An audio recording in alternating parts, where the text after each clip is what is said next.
It's been called black gold, large sacks of charcoal illegally hauled out of Virunga National Park, a supposed sanctuary in the Democratic Republic of Congo, known for its endangered mountain gorillas and the dense forests they live in.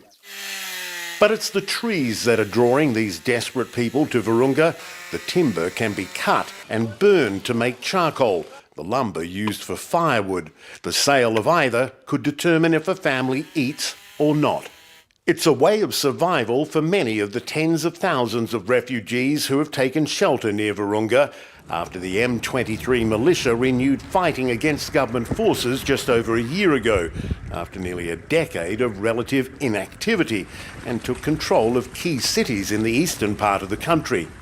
In the past 2 months, more than 200 hectares, about 500 acres, of parkland have been reduced to stumps because of illegal logging. Some of the refugees say they have little choice.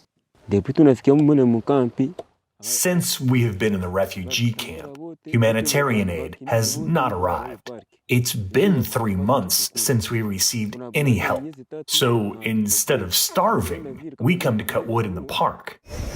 Officials in Virunga say it's a difficult task to protect the wildlife and natural resources in Africa's oldest national park, not only from the refugees, but from poachers and other long-time threats.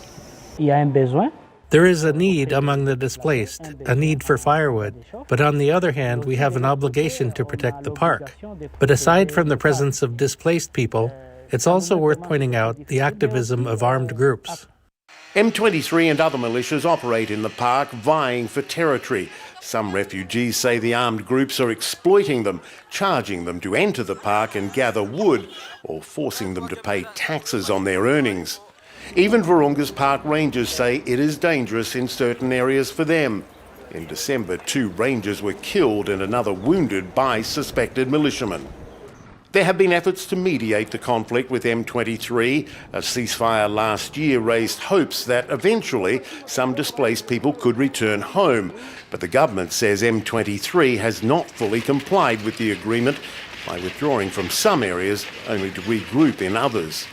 And there are growing regional tensions. M23 is a mainly Tutsi group that captured territory near the border with Rwanda.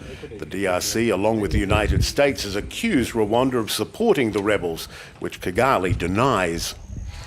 All the instability could add to the number of displaced people near Virunga, which means more pilfering of the land. That's bad for the park and bad for the people taking refuge near there, both of which are in need of dire protection. Michael Holmes, CNN.